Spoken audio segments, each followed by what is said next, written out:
Hello, people. Okay. Oh, no. Whoop. Okay, he's just flipping. Okay.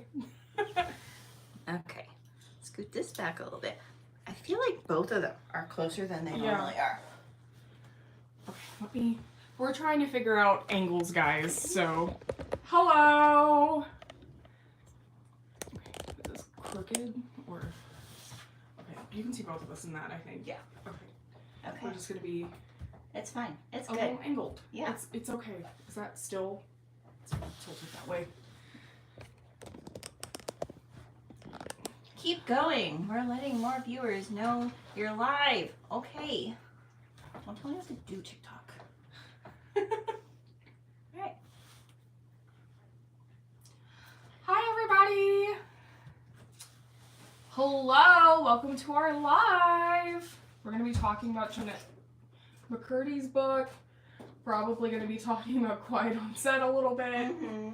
Going to be talking about a lot of stuff. So welcome to book club, guys. Hello. Hello, everybody.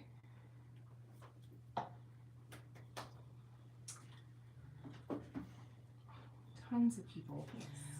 We have none on YouTube. It's okay.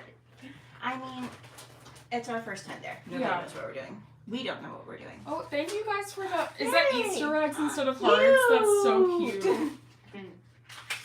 Thank you guys for the likes. Yeah. That is so nice. Well, I guess we'll mainly focus our attention over there since Over that's there. where the people are. We'll just throw a sideways glance. Thank you guys for the likes. Yeah. That's so sweet. For anybody just joining, we are going to be talking about Jeanette McCurdy's book, I'm Glad My Mom Died. We're super excited to talk about it. I think me and Tori have a lot of opinions. Oh, so many opinions. It is going to be a very fun talk today.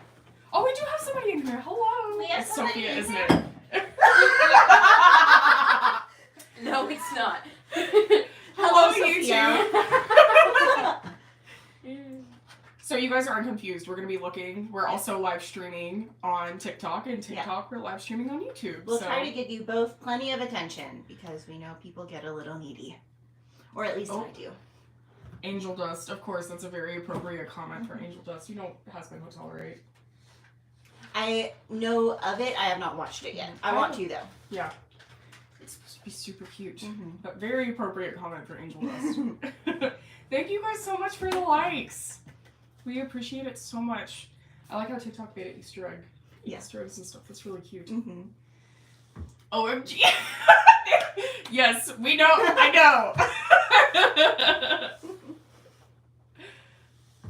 Oh.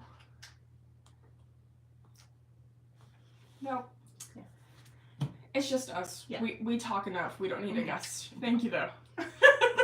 Dear Lord, if we had another person here. Yeah, can you imagine? Never get anything done.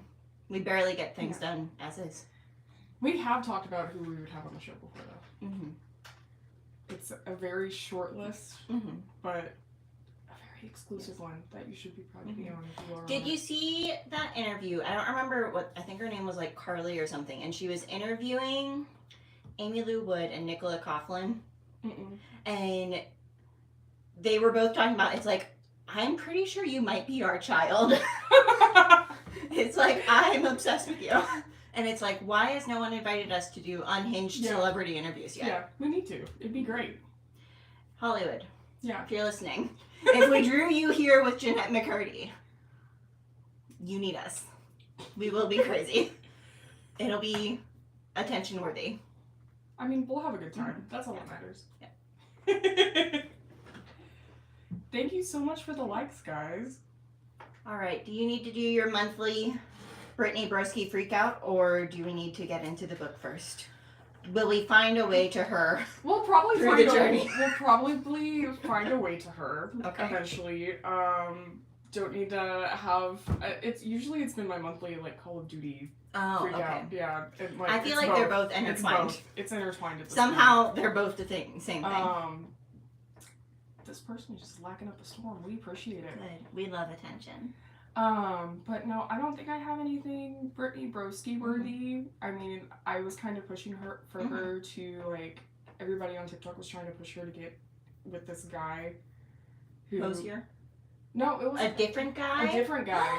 I want her to be with Our her. poor little Irishman. Like, I'm hoping that he just announces that they're getting married at the concert when we go at the end of the month. Because I'm like, please, let's go. That Too Sweet for Me song or whatever, that's all over the TikTok.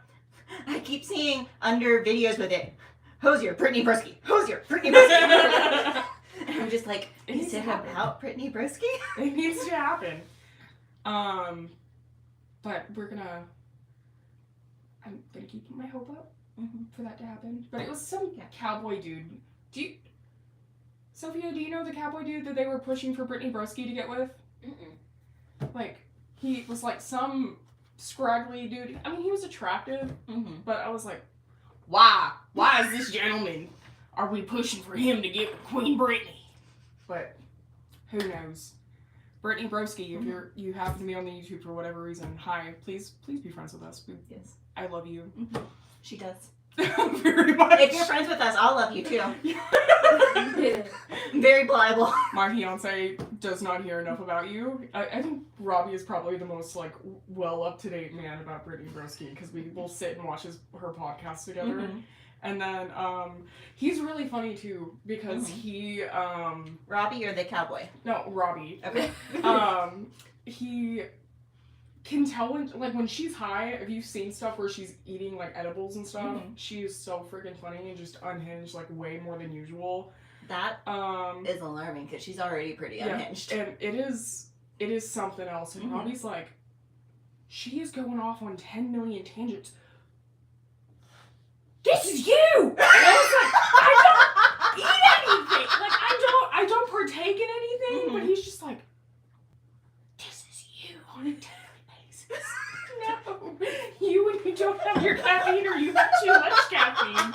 And I was like, well, it happens. And like she does art history every now and then. He was like, I'm gonna have to watch Brittany Broski die. God damn it. I'm sorry, because she was talking about Goya, I think, because he did like. Is he a big art guy? He's my fruity little art man. It just happens, but I think that's the Robbie update because I usually always give a Robbie update somehow, some way. Yeah. But yeah. Oh, he watched Quiet on Set with me, so I have when we get to that part of this. Oh boy. I've got Robbie opinions. Yes. All the extra input. We ready to talk about this? I guess so. We'll let the ADHD take its natural course. We got 3 people in here. Hello, 3 people. Hi, 3 people. Feel free. Are to you comment. all Sophia? Yeah. 3 separate accounts? It's her on the iPad. It's her on everything. Let me see. Okay, I don't know if like comments will pop up. Oh no, they should if somebody decides to comment. Yeah. Okay. Cool. They both left. They were like, "Bye." Sophia's like, "No, they can't catch me." Over there on the iPad and everything else. It's fine. I'm y'all's #1 fan. It's been Sophia liking our videos. It's her spam account. All these people everywhere. All just Sophia. She's buying bots for us. It's fine. Hello, other person on YouTube. Feel free to get in here. We're going to talk about a book. All right. So, getting into it. We've got, if it's your first time here, a list of questions that we prepare because we like to pretend we're smart. So, question number 1. It's not pretending. I don't know. You're I pretty feel like and you're smart. Thank you. I was just talking with Carrie about this. About how, do you play it like Wordle or Connections? No, but like, cause I see all this, like, it makes me not want to play Wordle because I'll see It's like, I love Wordle, but Connections, I was telling Carrie, it's like, Connections keeps me humble. It's like, I think I'm a smart person until I play that game, and then it's like, I hate this! I'm actually dumb. You're not dumb. I am at Connections. It's okay. My brain makes a lot of connections, but none of them are the right one. Okay. It's okay. So, back to us, definitely not pretending to be smart, because we are smart. Come on, brain. Be so smart. Come on, brain. You can do. Did you have any preconceptions before reading this book, either because you're familiar with the author or based purely on the title and cover? How does the title "I'm Glad My Mom Died" reflect the themes of the book? I really didn't know what to expect. I knew it was Mhm. somehow going to be funny because Yeah. of who Jeanette McCurdy is as a person. I grew up watching iCarly. I had kind of aged out by the time Sam and Cat came on TV. So I knew it was going to be funny. But the title, "I'm Glad My Mom Died," it did kind of surprise me because it was like, oh, where is this coming from? Yeah. And because I think when this book came out, I mean, some stuff was starting to come out about her and like what she experienced. What year did this book come out, Tori? I think it said it was like 2 years ago. Will it say on my Kindle? Will it be able I think to so. get That that first.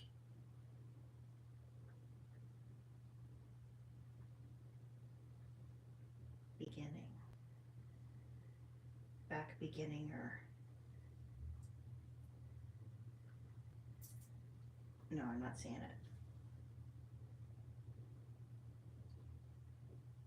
Dang. Well, hello, Ruben. Hi, Ruben. Do you know what year "I'm Glad My Mom Died" came out? But I can't remember because I mean, I want to say it was just like a couple years ago. Yeah, I think so because I mean, we've really in the past couple of years started really seeing a push into like outing things that are happening in the entertainment industry, and like we can say that it was happening before then too, but I think definitely in the past few years we've seen that a really, really big push, especially recently with a ton of stuff going on. We really just like lucked into this timing wise. Yeah, we really did. Like I wish we would have known that the Quiet on Set was coming out because I was like, Tori, did you see this? Like, we need to watch this and blah blah blah blah blah. But I did not expect to read what I read. Yeah. And it's like I was expecting like Dance Moms kind of crazy. And just like general showbiz mom. And it's just like, oh no, she's crazy. This is bad. This is not just like pushy show mom. This is bad. Yeah. Her mom is on a whole different level. Yeah. Whole different level. Would you like to discuss how the title reflects the themes of the books? I mean, I watched a Drew Barrymore interviewed her, and Drew Barrymore went through some of the same things. I don't think Drew Barrymore has been open about what she went through, but in the interview, she talked about how she's almost scared to tell some of her story because a lot of the people that things happen to with her are still around and they're still very big. But she was talking about how she understood what she meant when she said, like, "I'm glad my mom died," because in a way, I know I'm shedding. In a way, she got released from like having to deal with the things like getting showered and like doing like what her mom expected her to do and not being able to express herself and not being able to do things she loved because she was having to deal with her mom just managing her mom all the time, doing all of this stuff for her, and like the relief of, I don't know a better way to put it, but like other than being free, she was free. So that doesn't mean that she doesn't miss her mom, because I mean that is her mom. She I think in a way did love her mom the best way she could love her mom in that sort of situation. But I think anybody really who has been in an abusive relationship with anybody, whether it be like a friend or a partner or a parent, I mean you still have love for that person. That doesn't just go away. And I mean, throughout the book, we see like good memories that Jenna had with her mom, and it's those good memories and those good times that you have with people that make it, I mean, hard to leave, hard to like not cut off contact, hard to like do really anything. So, she even talked about in that interview too, where a lot of people were like, "Oh my god, like you're glad your mom died," but a lot of those people have probably I never would be been. too. I was glad her mom died. It's just like. lot of people who didn't understand the title and where she was coming from probably haven't ever been put into a situation like that where they have had to do that, because a lot of people, I mean, we see it all the time. I mean, parents are always put kind of on a pedestal for kids, and even in terrible situations with parents, I mean, kids, I mean, parents can do no wrong in a lot of cases. Yes. And I mean, she could see that her mom, and we'll talk about it later, but she was always like placating to her mom and doing like anything that her mom wanted. So I mean, I could get just like all of the things she had to deal with her mom. Yeah. I was glad her mom died too. Okay, question for the audience, because while you're talking, I had a thought. It's like, we are like, yeah, I'm glad your mom died too, because we're so well versed in like the dynamics of abuse. So you people out there, I'm assuming you're not all domestic violence advocates. Where was this thought going? Yes, we are. Yeah. Like, what makes you think It's like, are you able to understand that? Just like a person in the general public who may not be as well versed in these topics. Are you like, oh yeah, I can understand how she got there? Or is it like, no, that cannot compute? Let us know in the comment. Because I'm curious. Just like, sociologically? Yeah. Is that a word? Psychologically? Maybe. I think psychologically. More proof that sometimes I'm not smart. You look extra tan. I'm sorry, my brain went beep. She's prepping for the eclipse because the moon will be in front of it, so she won't get any sun that time. Correct. She's like, I need a little extra. But you look good. Thank you. Yeah. Thanks. It might also be because you're wearing white, but Yeah. Well, have you been tanning? Yeah, a little bit. So Yeah. that's what it is. You look prepping for the eclipse. Yeah. The sun's never gonna come back so good. Yeah. It's gone forever. We're gonna blow it up. Be like Despicable Me. Instead of stealing the moon, we're stealing the sun. The moon's the perfect cover. Mandy sent me a video today, and she was like talking about how in 2017, like in whatever state was in that path, they were like, oh yeah, we were a town of like 30,000 people, and we thought we were ready for it. They built like a hotel in advance, they did all these different things in advance. And they got like mobbed by all these people. They said it went from 30,000 people to 250,000, and like you could not drive, you could not do anything. So it was like. Note for the audience: our shelter is in the path of totality. Our town is, so it's gonna be a real time. Can I be a mod? Do we need a mod? We really don't have enough people who comment Yeah. to need a mod. Usually we just mod ourselves if we have to. Thank you for the offer, though. Yes, thank you. What's that say? Colton? Caden? Please? Caden. I can't read. It's too far away. We appreciate the offer, Caden. Maybe next time. People get real rowdy. We get them under control. Go for it. Yep. You don't get modding privileges Through the app, because I don't know how to do that. Yep. And we're not going to mess with it. But if you want to mod, like people in the audience, go for it. Gets our seal of approval. All right, shall we move on to question number 2? Yes. Discuss Jeanette's mother's abusive actions as she was growing up. How does her mother's abusive tactics change as Jeanette gets older? There were so many times throughout this book where I was literally just like holding it, being like, What the hell? Yeah. Like just sitting there and Robbie would be sitting beside me, and I'd read him something, and he'd be like, "What?" Yeah. I think the first time I really did that was when. Spoiler alerts, because we do have spoilers. We are here. discussing the book. That should be clear. Yep. If You're gonna get spoiled. Don't want any spoilers for this book that's been out for 2 years or more years, get off now. But when her mom is chasing her dad around with a knife, oh and my she's God. like, "Go, Mom! Get him! Yeah. Go, Mom!" And the brother's just not paying attention at all. Like, don't Street even Fighter. look up. And you can just hear she's talking about how like another fight was won, and they're just all like, "Oh, it's okay. Mom's just gonna murder Dad."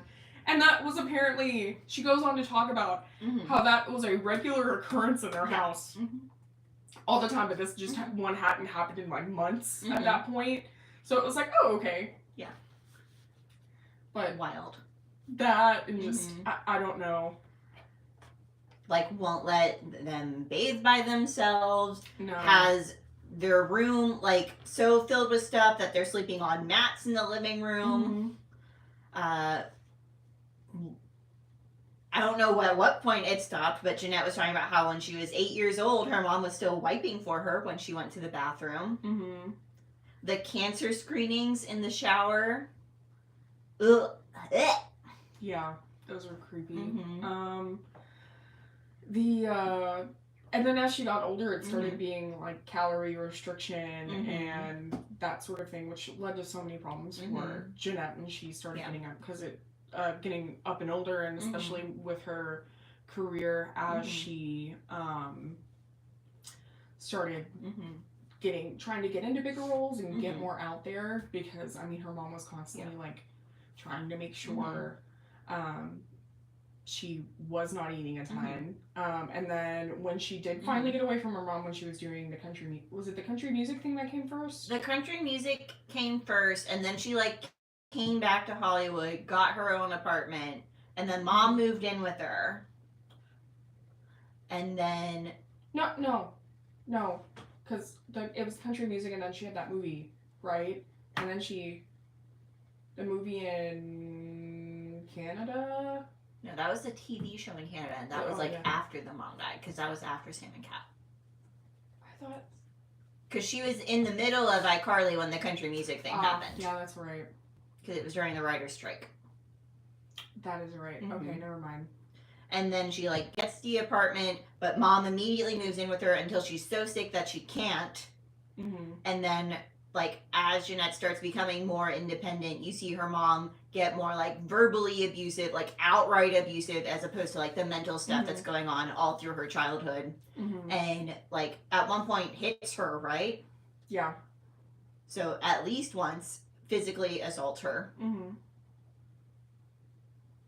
And then after the trip with the boyfriend, like the 12 million emails and phone calls. Got on to her fan page and was calling her all these names and everything else. How old was that guy? He was, what, in his 30s? 30s, and she's 19. 18 when it started. Yeah. Which is so icky. Because it's a guy that worked on the set of iCarly. Yeah. And so he'd known her since she was, what, 12 or 13? Yeah.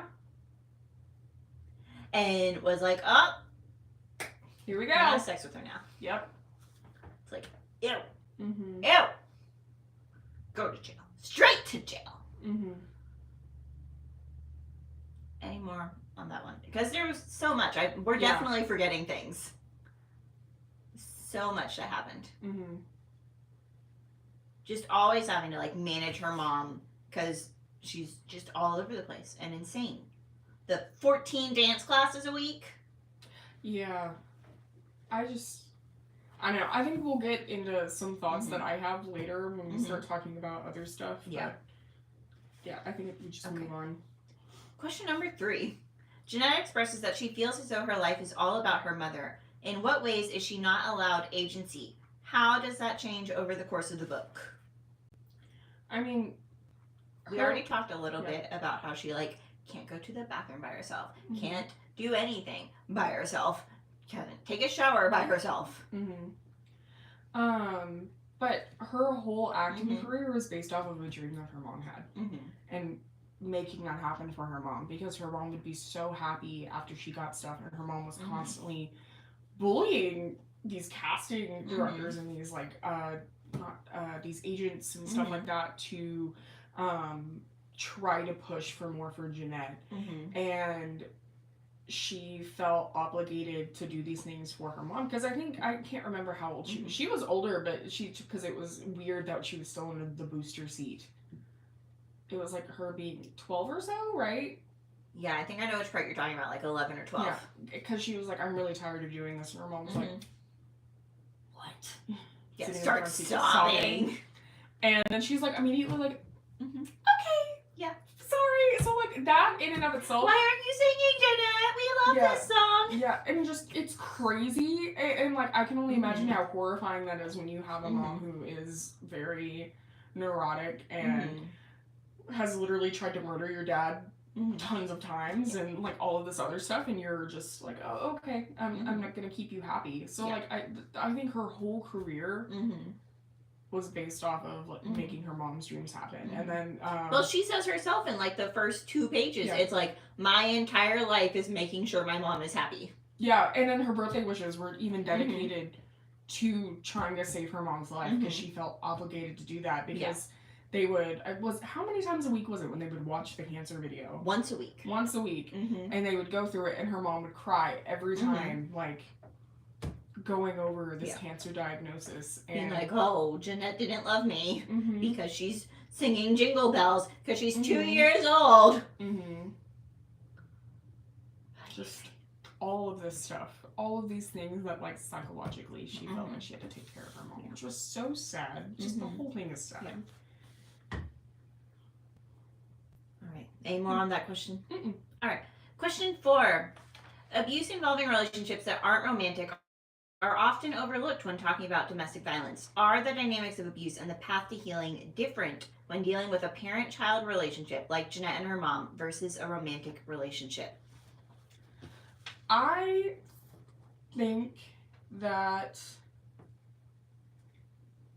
it's a lot different when it's somebody you're related to, because I mean it's so many other levels, and so many people feel obligated when they're being abused by somebody like that they have to stay, and that they're never going to be able to get rid of them, that they're never going to be able to fully cut off contact. And then on top of that, a lot of times other family members feel like they have to take a side, and it's just all of these other layers that you have to deal with when it comes to a family member doing something to you.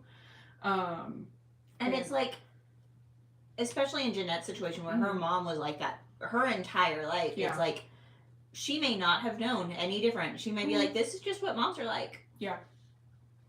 And it's like, you're conditioned to just accept these things when it's a parent that you're dealing with. And it's like, so hard to recover from, because it's like, how do you recover from the person who is supposed to love you unconditionally that like brought you into this world treats you this way? Yeah. And just not only that, I mean, her I don't know if we talk about her grandma at all. And I think I had a question at one point, but I might have cut it because we had too many thoughts. Yeah, we had so we many. had to pare down a lot. But her mom's mother, she is very much abusive. She is, I don't know if I this is going to come out right, but she doesn't seem as bad as the mom, as in like she's not chasing people around with knives, but that she's we still know of. Horrible. Very. See, and the grandpa seems like the only sane adult in the house, and it's just like, why are you letting your not only like yourself have to go through with this, but like your grandchildren as well? But then who knows what kind of home he grew up in? Maybe he grew up and it's like, this is just normal. That's what families do. And that's what I was about to get to. I mean that goes back to like what we were saying too, is like like you're dealing with all of these other layers, and like they were a very, very poor family after the mom went through her cancer diagnosis, because she didn't work. Her job was like managing Jeanette. So they got who knows how much money from Jeanette. The dad worked at Home Depot, something like that. Yeah. Can't remember what the grandma did. She was a receptionist. Okay. And then grandpa worked at Disneyland. Yeah, as a ticket taker. But it was just all of these different things. So it's just multiple layers of like, oh, okay. And the other thing when you're dealing, like, unrelated, just sidetrack of the brain, when you're dealing with a parent-child situation like this, it's also hard because you've got a child involved, so the only real option to get them out of it is either going to a relative Mhm. or foster care, which can oftentimes be just as traumatic, if not more traumatic, on the child, Mhm. assuming there's even foster families available. Yeah, because I mean, a lot of the times. Mm-hmm. Hi, Maggie.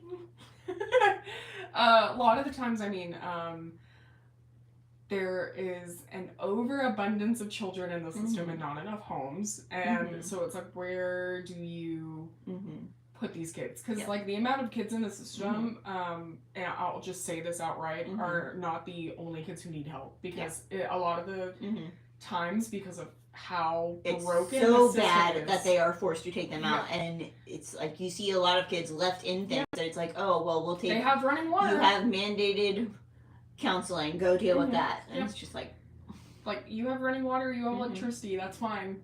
And she says at one point that the neighbor calls social services, right? Yeah. So social services were called and just like left them in it.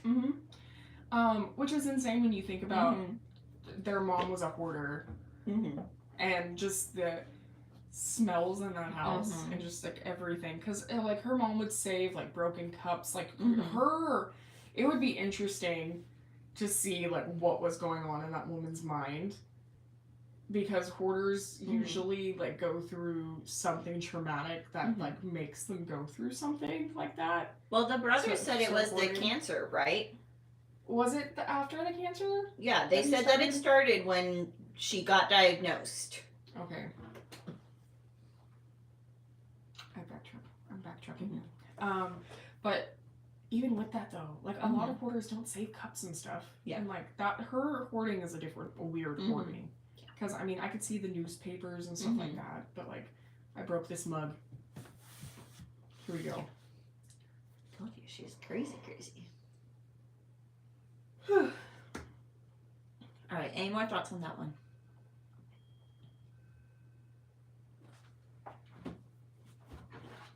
I don't think so. Alright, question 5. Jeanette's mother was very abusive to her father. Surprise, surprise.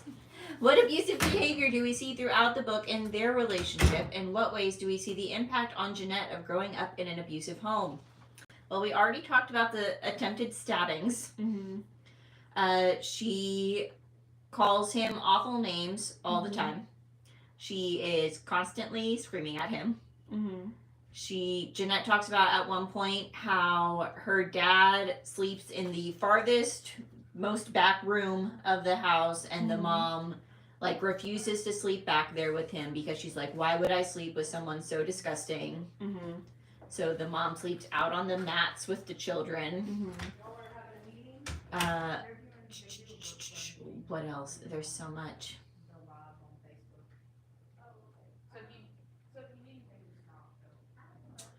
Sorry, I was listening. I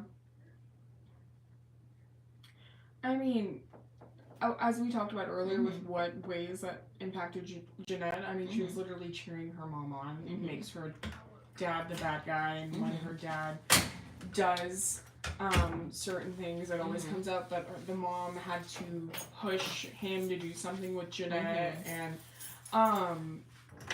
it's always just a disappointment to Jeanette in a way, because like her dad is very disconnected from them because of what's going on, which we find out why. Yeah. Do we have a question about that? I don't think so. So Jeanette's dad is not her dad. And is also not the dad of 2 of the other brothers, right? Yeah. And the oldest one is his, right? Because she has 3 brothers, right? I don't know if they say which one. Okay. But I would guess presumably the oldest one, because I mean, I don't know. Having an affair that long is crazy. Which is another thing. She's constantly accusing the dad of cheating when she was very clearly cheating herself. Yep. And then that's a whole other thing, too. The dad that is Jeanette's dad. Are we talking bio dad or? The bio dad. That's the word I was looking for. The bio dad. He talks about how the mom was like said that he was abusing her and all of that, and that's why he never came for that and all of this stuff. But it was like, Yeah. What did you do? Mhm. Which was another thing. When the dad would try to calm the mom down, she'd be like, abuse, abuse, if he tried to, like, grab her and, like, stop her from stabbing him. Yeah. Oh, my God. So much abuse there, and it had such an effect on Jeanette. Because you can see, like, how anxious she got.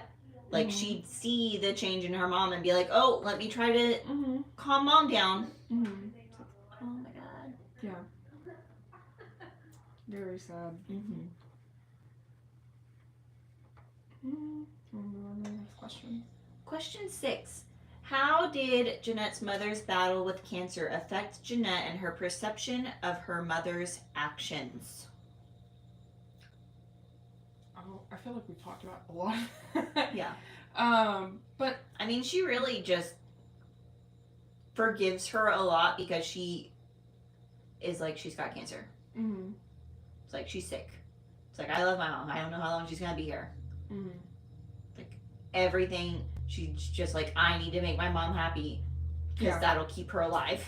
My birthday wish is going to be keeping my mom alive and, like, all of this different stuff. And she, like, even says, like, if I talk to anybody about it, she's going to die because my wish won't come true. And, like, having that weight on a little girl is so horrible in so many different ways. Yeah. All right, do we want to talk about the Mormon? Sure. Okay. Let's How go does for Jeanette's it. Mormon background affect and influence her?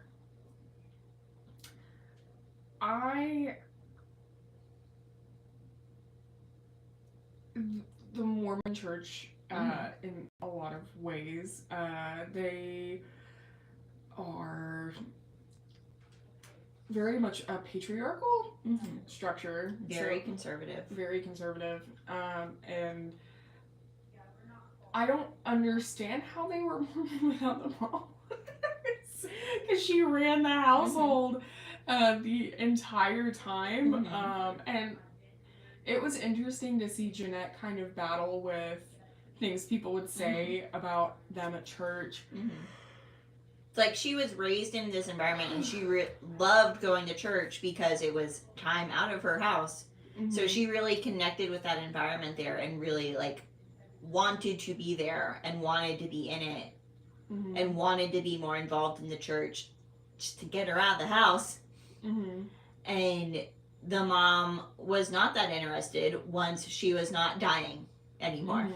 She's like, oh, I got what I need from you. Bye-bye. And people would comment, because they would go only on Sundays, right? And they had some sort of club or whatever, right? And the kids got voted to be whatever it was. And Jeanette wasn't involved as high because they were like, oh yeah, you're not going to be like a forever long Mormon. You're going to end up not showing up at all. And that's what they ended up doing. And that happened. She was really upset about it because it was just like, oh, okay. Do you have anything else you want to say about Mormons? No, mostly just the mom. It's like everything she does is so transactional. It's like, I love church as long as I'm dying and I can get something from Jesus. I love my child as long as she can get me money and live my dream for me. But the second she gets a boyfriend and starts pulling away from me, she's a whore. Yeah. Okay. Number 8. Many child actors like Jeanette struggle while they are working in such high-pressure environments or after their time in the spotlight has ended. Drawing on Jeanette's characterization of the entertainment industry, how does she suggest fame in childhood careers create opportunities for abuse or inhibit healthy maturation? That was your question, so. Maturity. Maturing. Yeah. Just maturing. I can't read. It's okay. We are pretty and moderately smart. But I think in a lot of different ways, because you see how Jeanette is having to be put in situations where she doesn't want to do things, that where she's not comfortable and things like that. bathing suit scene where she's talking about how she didn't want to wear a bikini, and then the creator said, no, you're wearing a bikini. Or her first kiss being on screen. Which is sad. I'm sure that's happened to a lot of people in the entertainment industry, but like, she had to do that, and then she got the eating disorder because of her mom wanting her to get like the more littler kid roles, because they were like, oh, you're gonna be cooperative and you're not gonna fight on things and you're going to listen, and that's really, really good, especially for these younger roles. So it's just all of these different layers of abuse that were happening in and out of the industry because of the industry. Yeah. And that's like them, they're supposed to go to school on set, but it was just like, oh, okay, you can do really whatever you want. And then I just think because of those pressures, I mean, and with everything going on, I mean, she really didn't get the opportunity to be a real kid and to not have the pressure of like, you're supporting the family on her shoulders, and just it's all of these different things. And I think do we want to talk about Quiet on? Well, there's another question later that really brings it, but I mean, that's something we see in this question too, is like all those children that are responsible for their families, and all the parents that like saw what was happening, and they're like, oh, well, we've got to pay rent, we've got to pay our mortgage, so I'm not going to speak up, I don't want to get him fired.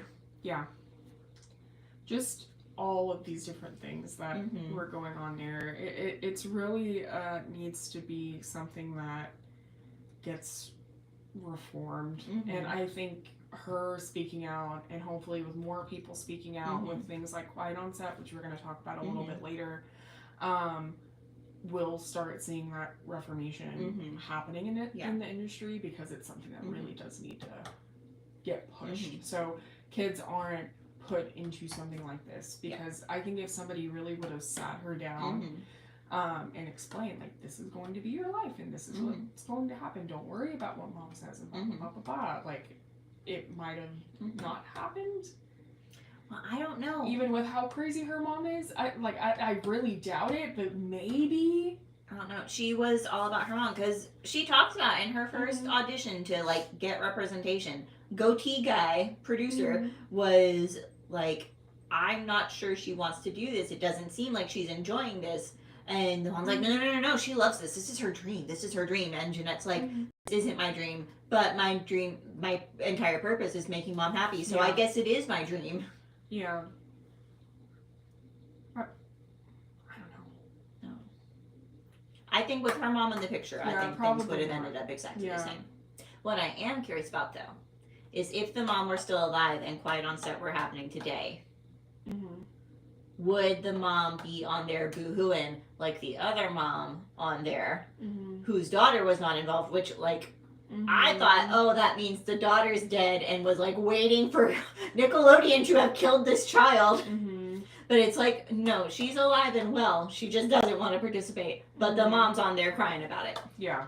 Which was weird. That was so weird, because it was like, oh my God. Because it's exactly what Jeanette's mom would have done. Yeah.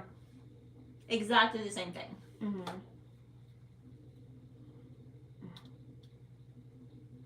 We have a lot of opinions about Quiet on Set. Yeah.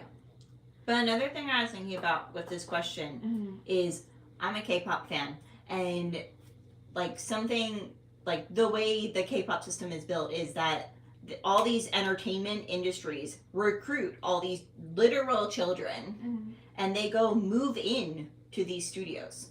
Like, they have dorms, and it's like your entire life is working for this company. Like, you go to school still, but then every other hour of your day is training. And it's just like, you, from the outside looking in, can see how incredibly toxic that is. Yeah. And like, it's like, I don't know how any of the parents over there allow their children to do this. Well, no, I mean, I am not as big into K-pop as you and Carrie are. But I mean, I do see things, not yet. But I do see things, like, I remember seeing a video somewhere a while back about how, like, these performers are, like, passing out on stage because, like, they want them to stay a certain size and, like, all of this. So it was just like, oh, okay. It's like, you are forced by the people you live with. Like Jeanette, to have eating disorders the entire time you're growing up. But it's a whole population, a whole generation of children. It's like, it's insane. It's insane. It's not okay. If I were in Korea, I'd be getting in so many fights. Yeah. It would not be okay. Alright. Moving on? Alright. Question 9. In her personal and professional life, Jeanette feels that she is performing. What are the parallels between those performances?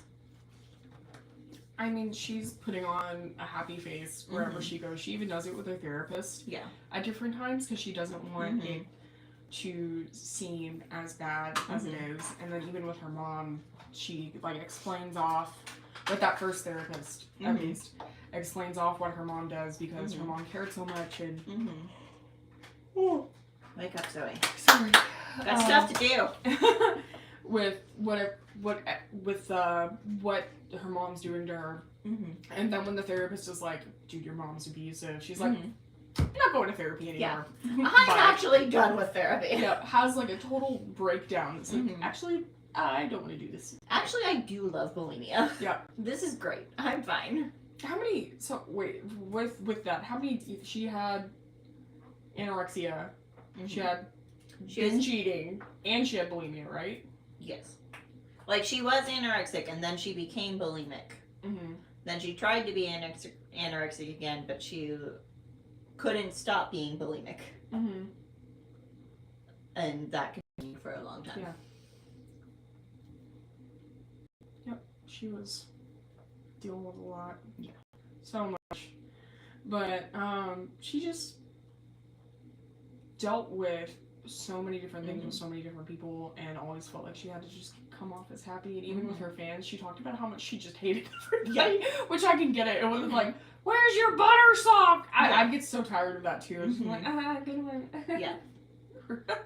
I would not be built for celebrity. It's like, I'd be too mean to people. Yeah. It's like, I could not sit there with, like, the nice, behaved. Like, don't you see I'm just trying to get my Starbucks go? But she did it, even though it annoyed the crap out of her. Yeah. Which, like, is so sad that she felt obligated to do that, but I feel like a lot of people feel obligated to do that once they reach that certain level. I mean, don't get me wrong, if I saw...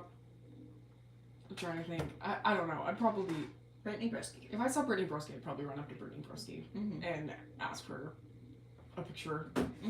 But even then, like, also, I can see when people are, like, having a moment or trying to relax, but a lot of people don't. They're just like, I want up in your space.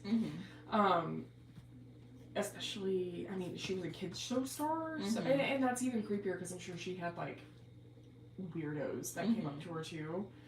Well, especially with everything that was going on in Nickelodeon with Quiet on Set that they're talking about. It's just like, ugh! Appealing straight to the weirdos. Yeah, Pickle Boy. We're gonna talk about that. But, yeah. Just, her whole life has been performing. And then even, I don't know if you watched any other interviews with her, but, I mean, in the Drew Barrymore one, I think that she's come a long way with herself. But Jeanette or Drew Barrymore? Jeanette. Okay.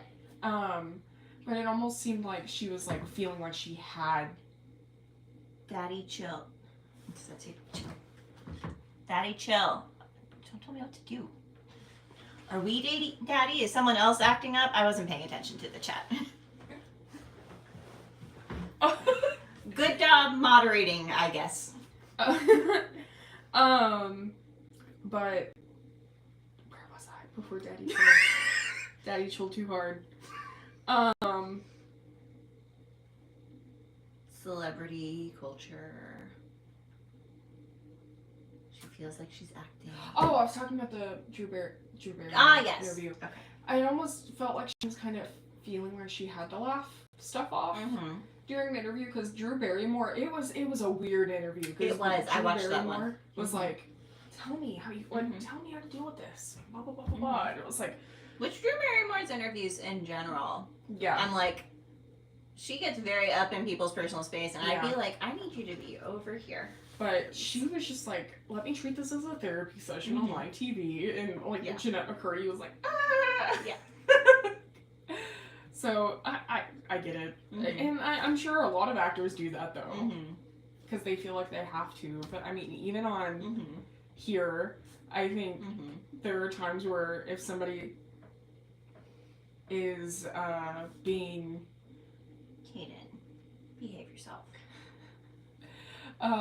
If somebody's being crazy, we want to be like, but we're not, because we have to like make it in a certain way. But like, well, who was it? Robert Downey Jr. I think one time talked about how it's like when you are an actor and that's your career, it's like the acting is fun. Your job, the work part, is doing all the press, dealing with the fans, dealing with the public facing side of your job, and like the acting itself, being on set, doing all that. That's the dream. It's like that is the work. Yeah. That's what you're getting paid for. Yeah. 'Cause you do all that for free. This is the work. I found a way to bring Brittany Preston. Of course. Because of what you said. She is a very big fan of Robert Downey Jr. To the point, in one of her videos, she read a Robert Downey Jr. fanfiction that she wrote when she was like in middle school. Had no idea, but she was like a bartender, and she's talking about how like Robert Downey Jr. comes into her bar, and she's like pouring. She's like, I like do this, and she's like, I have no idea what alcohol is. And by the way, just keep this, like pouring everything on tap, and then like Robert Downey Jr.'s drunk, and she has to take Robert Downey Jr. home, and I'm like, to be middle school aged again, and like fantasize about celebrities being like, hello, darling, writing all your fanfic. But yeah, there we go. Okay. That was my Brittany Broski-ification. Excellent work. Thanks. Wonderful job once again. Amy, I'm doing it. All right. Any more about that one? No. Okay. Next is a real doozy of a question. Parentification is a role reversal in which the child acts as the parent in the family system. There's instrumental parentification, where parents assign their child responsibilities that aren't age appropriate, and emotional parentification. This is when a child is expected to figure out the emotional needs of the parent, respond to the need, and provide support. What examples of instrumental and emotional parentification do we see in this book? All of it. The whole Just book. the whole thing. It's like, there's the instrumental because she is literally providing for her family. She talks about how they can't afford rent before, and it's like, oh, well, now everything's paid, and her mom's calling her a whore, and then saying, send me money, we need a new refrigerator. It's like, she is financially responsible for maintaining this family. Yeah. And then she feels emotionally responsible because she's constantly having to manage her mom's emotions. All the time. Just looking for any change in energy. It's like, oh, how can I adjust myself to keep her in a state of homeostasis? Just, I think you answered that well. Like, because, I mean, there are so many times in this book where it's like, are you kidding me? And it's sadly in a lot of abusive relationships when it comes to like a child and a parent, that's usually what we see is like some sort of parentification. Like you're having to take care of your siblings, and Jeanette didn't really, I mean, she did do that though, because she was trying to get her siblings ready for church to get out the door and like make sure they were doing things, and like even if they made a mess, they didn't clean it up. And part of that was probably because of the Mormon belief, because they were, all of her siblings were boys, and like having to clean up after them and do all of this different stuff to make sure that they were doing what they were supposed to. So I can't even say that. But that one was really more emotional parentification because it wasn't the mom being like, you need to do this. It was her trying to manage them so her mom doesn't get mad at them. and make them more late for church. Mm-hmm. But, yeah. Yeah. Good job, Tori. Thank you. All right, question 11. Jeanette is taught calorie restriction by her mother to try and prevent showing any physical signs of growing up. Why do you think Jeanette was so afraid of maturing? Because, and I didn't put it in the question, but like I wrote this one because Jeanette talks about when she goes to her mom and does all this, it's because she is getting boobs. They're coming in. And she's like, I don't want this to happen. I don't want to grow up. I don't want to do this. And mom's like, oh, I know just the answer for you. You're never going to eat again. Which is insane. But like I talked about earlier, her looking younger was more beneficial for them. Because she could get the younger kid roles and like over other actors who looked her age but weren't, are the age that she was probably auditioning for, but she was able to get because she was older and paid attention more and was able to follow more instructions, so it was more beneficial for them to make her stay looking like a child. And then I just think the idea of growing up, because I mean all of these things around her with the relationships are toxic, so like I'm sure like mentally she's like, I don't want to grow up and get into a relationship with my mom and dad and like all of that. Well, her mom also does so much like infantilizing of Jeanette. It's like you can't wipe yourself, you can't bathe yourself, it's like you're my baby, you can't do anything by yourself. It's like, of course she's going to be afraid to mature. She doesn't understand what maturity is. It's like, I can't grow up because that will be such a disappointment to my mom. Because she needs me to be young. She needs me to be little. She needs to take care of me. If I can older and able to take care of myself, what's going to happen to my mom?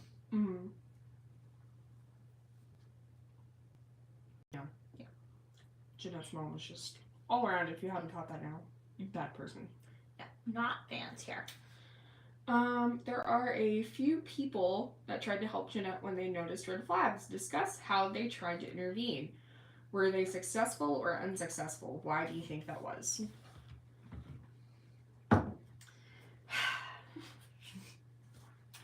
Well, you brought up that director earlier who was like, I don't think she really wants to do this. But then the mom was like, she wants to. It's fine. She wants this. And he just ignores this child. And well, I think we'll get into that a lot later with another question. But like, if you can clearly see that this little girl is not wanting to do it, why would you just be like, oh, okay. Yeah, we should sign you. This is a healthy thing for this child. And then Grandpa at one point tries to be like, hey, Jeanette's showing signs of OCD. We should take her to a doctor. Nope, Jeanette's perfect. Not doing that. Then once the calorie restriction starts, it's her doctor, her pediatrician is like, hey, I see signs of anorexia. You need to pay attention to what Jeanette's eating. Oh, I'm going to pay so much attention. I'm going to keep an eye on it. I'll take care of it, doc. Yeah. Literally starving her. And then the mom at the dance classes tries to be like, hey, we're seeing these signs. This is something we've dealt with. We've got these resources. We can help. And you're like, no, stay out of our business.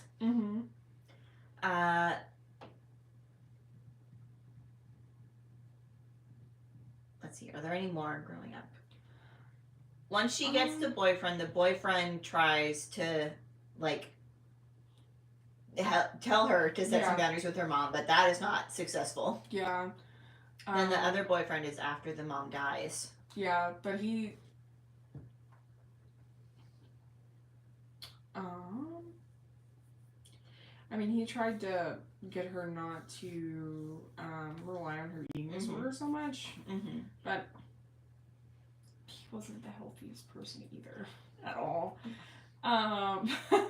So it was just all of these people who probably should have pushed them to elope a lot more, but because of like the mom and like all of that didn't. And I think a lot of people too, I mean, if I would have seen something like that, we are mandated reporters, so we have to, but like it would have been a phone call, even if it ends up being nothing. Oh, and that's another one, the neighbor calling social services. The neighbor, Which was unsuccessful because we're still there. Yeah, and which we talked about that earlier. Mm-hmm. When they're in the dressing room trying on the bikini, and they're kind of pushing her, the other lady is just kind of like, like, it's okay, like, well, but not really, because she can see how uncomfortable she is, and, like, is trying to, but, I don't know, just a lot of people who kind of drop the ball. But, yeah.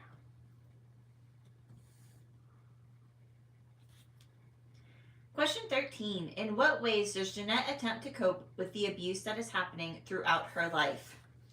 Unhealthily. Yeah, the eating becomes a coping mechanism. At one point, she does get a healthy one, which was writing, but her mom shut that down immediately. And then she gets drinking. Was that before or after Mom died? I think before. Yeah, I think so. I think it got really, really bad after Mom died, but she already had the problem before. The OCD. Yeah. I mean, do we think that's just like its own thing, or do you think that was exacerbated because of what was going on in her life? It was probably exacerbated by what was going on in her life, because that gave her some sense of control. I mean, when she was younger, she thought it was God talking to her, which, poor baby. But it would, okay, go do this thing 5 times. Go do this thing this many times. Squeeze your butt cheeks, which was like, oh, what? That was weird. It's the Holy Spirit. But that's what telling the Holy me to Spirit squeeze you my to butt do. cheeks, but okay. Doing these things so she would get auditions and stuff like that, giving her some sense of control, because in a life where you have literally no control of what you do, and you're having all of these things done for you, I can see it just being exacerbated. Yeah. But yeah, just lots and lots of unhealthy ways to cope. Okay, question 14. Jeanette recounts how she has a string of unhealthy romantic relationships over the course of the book. In what ways are these relationships unhealthy? How does Jeanette's relationships with men affect her transition to adulthood? How is her coming of age affected by her relationship with her mother? All of the guys she dates are older than her. Which we have talked about so many times. There's nothing wrong with an age difference in a relationship. As long as you're maintaining an equal power balance and there's not wild things happening. Which in every case, I think, I hate to say, I think the healthiest one was probably the last one, but he was freaking crazy. But it was a power imbalance there too, because wasn't he the producer of that show she was going to be on? He was a director. Okay. But the first one, like Tori brought up earlier, was a guy who worked for Nickelodeon, who was probably around her as she's underage, which is gross to think about. I mean, she doesn't talk about him before they get together, but he had to have been. He had to have been there the entire time. Had to. And then gets together and basically manipulates her into eventually... They don't have full-on sex for the first time, but manipulates her into doing oral, right? Yeah. Because he was like, you want to have sex with me? I broke up with my fiance! And... Which is a whole other thing. Yeah, like, ew. Like, bad choices all around. Then that whole thing blows up when they go to Hawaii for an iCarly trip. And her mom's like, oh, you're nasty. You have your hand on this grown man's hairy belly and and just ruins everything. And then the country music career with that guy, because he was like in his verified to continue. Yeah. Okay, how do we do this one? Drag the puzzle piece into place.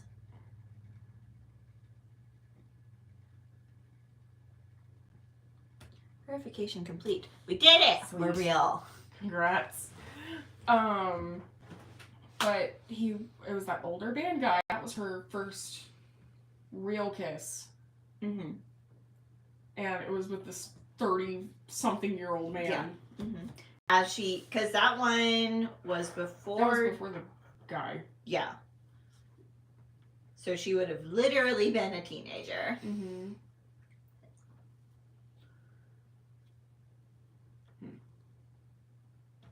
I feel like there were more, but I'm forgetting them. The last one was better in the sense that he wanted her to get help, but he also thought he was literal Jesus. Yeah, so what did he have? Schizophrenia? He had schizophrenia or bipolar disorder. I can't remember. One of the two. And his by the end of it, his medication was so out of whack, he would just like sit there. Yeah. But he went off the deep end. Yeah. Big time. She talks about at one point in the book how their entire relationship was just centered around fixing each other. And it's like her therapist tells her it's like you'd get a lot farther if you focused on yourself. And so she does, and then they drift apart.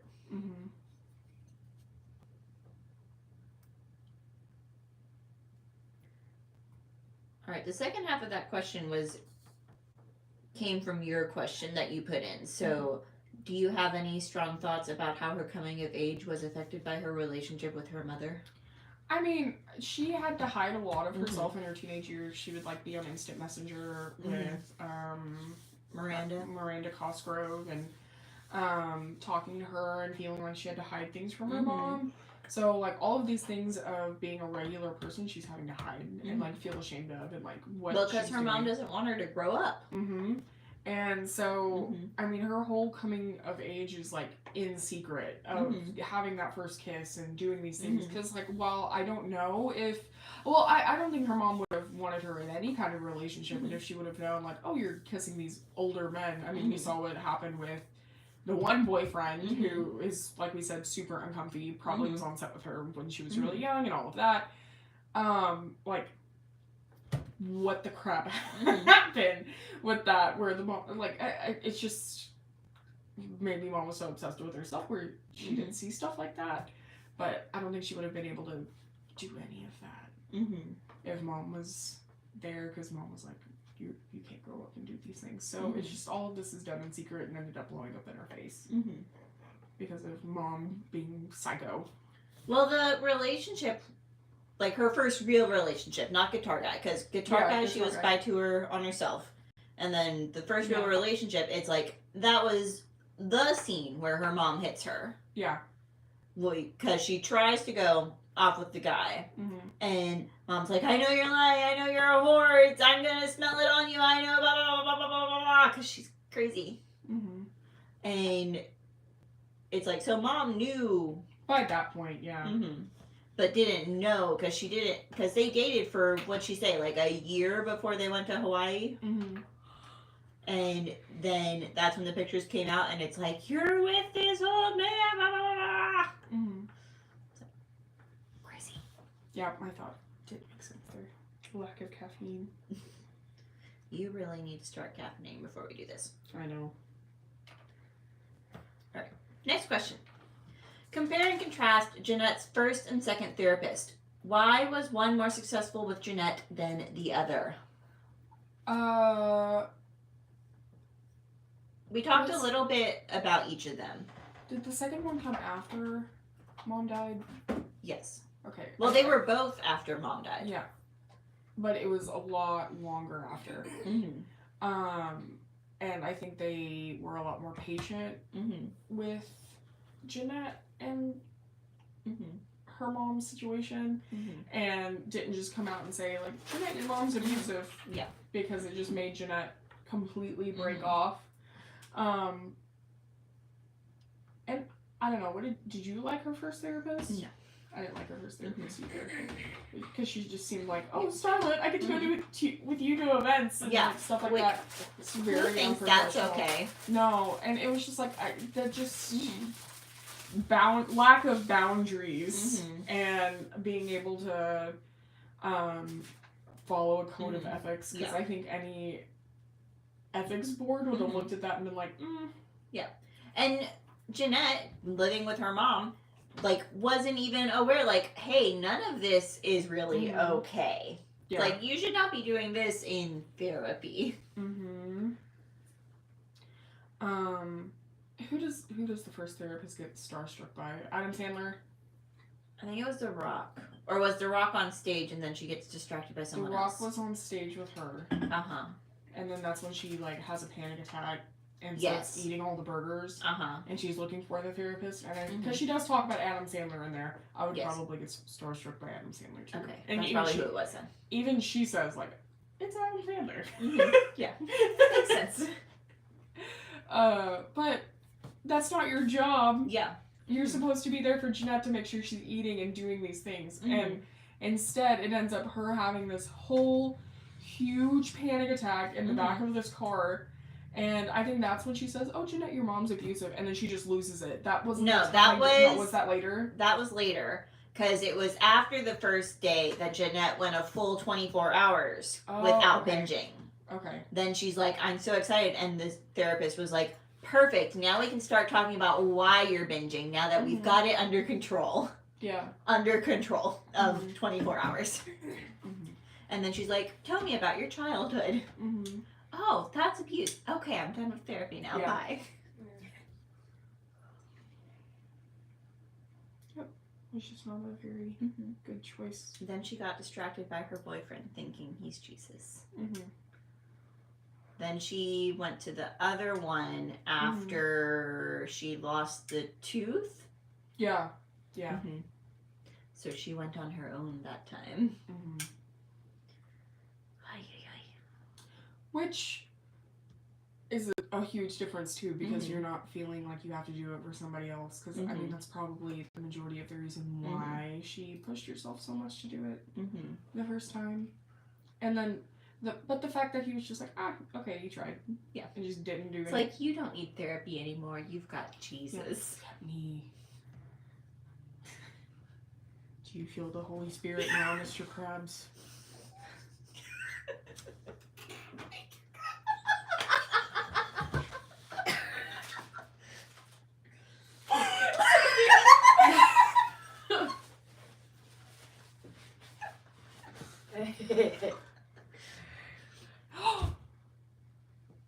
Speaking of the Holy Spirit, don't let your animals outside. Yeah. I heard Don't let your for the you better eclipse? for the eclipse. You better tell your parents to watch it with their animals. Because the Holy Spirit's gonna come take They're them? sacrificing animals. Jesus Christ. Yes, literally. But no, they've sent out a huge warning because people are gonna. They're saying that they're going to. Okay. Well, remind me that when I have access to my phone again. Yeah, but the animal shelters are really warning people and stuff like that. Okay. Well, maybe Kennedy will be coming to work with me that day. Yes. Poor Mr. Kennedy. People are crazy. And then they're having that huge, like, wedding with, like, a lot of people get married during the eclipse. It's like 300 couples. This is a once in a lifetime opportunity. Let's get married to 300 other people. Yeah. You don't want to change your wedding date? Heck no. My grandpa wanted me to, and I said no. I am not getting married with all these crazy people on the eclipse. But it's a once in a lifetime thing. I don't care. Nope. Bree. There's a group of people from... I wonder if it's your group of people from Oregon! Were they in a bus? Because I saw them on my way here, along with a tour bus group of... Oh, Sophia, you'll get a kick out of this. It was a whole tour bus group of some sort of Asian descent, all wearing Razorback hats. Nuh-uh. Yeah. You're lying. No, I'm not. What? They were all in Razorback hats. I was like, Woo Pig Suey. Yeah. Woo Pig Lady. Yes, they gave me a bus! Okay, well, tell them I saw them. It's fine. We're not They're stalking famous them. on the internet now. Brie was like, let me join your life so I can tell you about this. big news finding people from Oregon. They're pretty cool. The other day, she was like, they like how we have no sales tax. that's any nonprofit. Uh-huh. Oh. Oregon doesn't have sales tax? Let's move to Oregon. Seriously. Let's just pick up the shelter and go. Yep. Let's go. But, Actually, the weather out there is kind of crazy. I don't think I'd want to do Oregon. yeah, I'd like it. It feel like Twilight all the time. There's a possibility. It's like that part would be nice, but the like crazy stuff that's been happening in the summer and winter, Yeah, true. it's like, no thank you. I don't want to be in somewhere it's so hot that you can fry an egg on the sidewalk, and then alternatively in the winter have it so icy that you literally can't go anywhere. You know what's ironic, though? Miss Bree here the other day, because we've been having a lot of just wackos coming to the store over there. She was like, I'm just gonna tell them to go back! I can't do it! There are too many crazies in this store! Leave! UV index. But she was like, I'm just gonna tell them to go back. Get out of here. We'll go back to Oregon? Go back to, well, not Oregon. It was To just the a bunch crack dens? to the crack dens. No, it was like to wherever, or to what, she's like, I don't understand, it's just a sun going in front of a moon. Or the moon going in front of the sun. But like, there was all these like really snooty, mean people who were coming in who were like, nasty. Did they know they were in a thrift store? Just, What kind of experience were they expecting there? but, yeah. Tell them we're a non-profit so they buy more. Mm-hmm. Sell them the popcorn. Mandy said we could do that on Friday. Yeah. I want some popcorn. Yeah, we have that popcorn machine over there. It's currently, oh, you did. Good job. I'm glad you can be nice to people from out of state. Woo pig suey. Except for telling them to go back. They like how we support the shelter here in town. Yay. They said we're doing great things. Yes, we are. Yes, we are. Thank you, people from Oregon. Yeah. I don't know if you Yay, can hear us. Oregon. Go Oregon. We love you. Yeah. Go Oregon. Yay. What sports team is Oregon? Is there one? I would be like, let me see on my phone. Seattle's Washington. Yeah. They said hi. Oh. Hi! Hello. Hi. I like how we just said hi really loud, like they can hear us from there. Ask them what sports team, because I don't. I want to know what their equivalent to Woo Pig Suey or Roll Tide is. Mm-hmm. They're just like, what?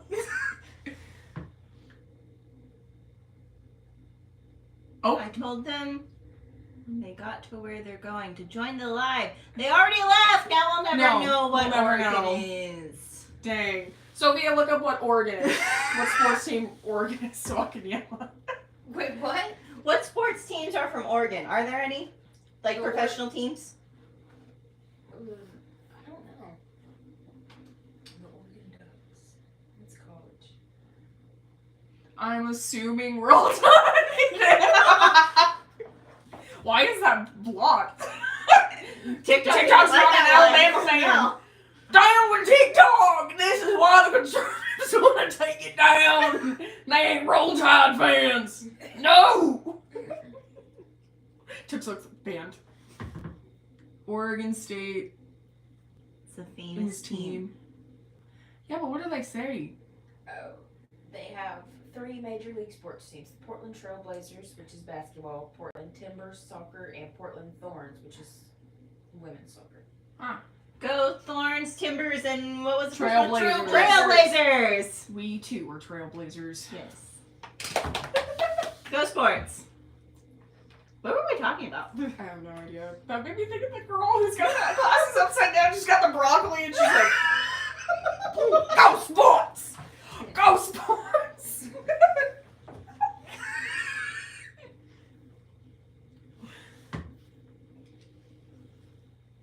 I wonder if they drive Blazers.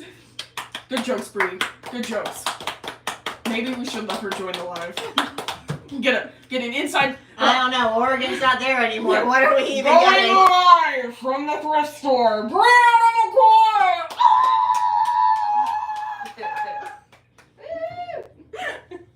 Sorry. Thanks. You're welcome. Thank you. How is it? I'll join right now. I'll join. Ask to join, Bree. Ask to join. Tori's just like, no. It's like, I don't know how to do that, so Yeah. let's not invite that into our lives. Okay. I don't know.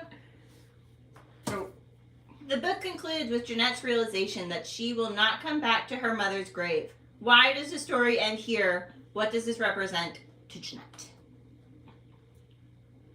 I requested. Oh, I can see it down there. Sorry.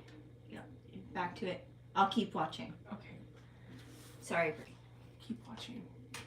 If I see you leave, I know where you are. Oh. Tori got them fancy glasses.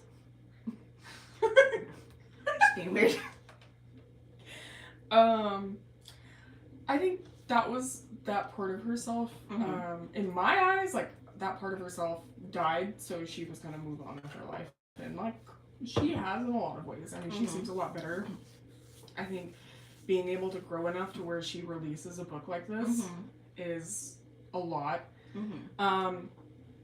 And she doesn't publicly name Dan Schneider. She Mhm. calls him the creator. Which is interesting. That is She interesting. names a lot of other names. Mm-hmm. And she didn't take the hush money. Mm-hmm. So it was like, why are you not naming him? But Well, I mean, Sue. yeah. If she had his name attached to the things that he was for sure definitely doing, it's like she'd get sued real fast. Yeah.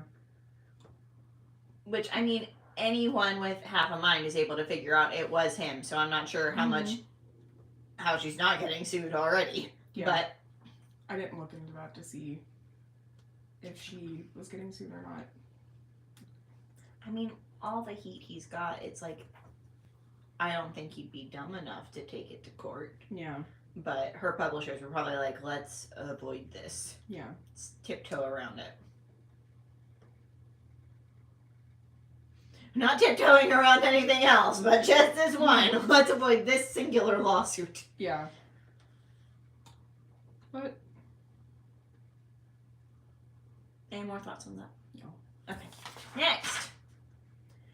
Jeanette opens and concludes the memoir with scenes from birthday parties. How do these scenes emphasize the themes of the book and showcase Jeanette's coming of age? well, I mean, in the first birthday party we see that she like absolutely hates how they're singing Mm-hmm. to her. She has to use her wish on her mom to keep her mom alive. Hates her gift, but pretends she loves it to keep Yeah. her mom happy. And then in the parties that come later, because like there's one that's like right after her mom dies, she's like, oh, I'm gonna have a nervous breakdown and just get super drunk. Mm-hmm. Because she couldn't really cope with her mom Mm-hmm.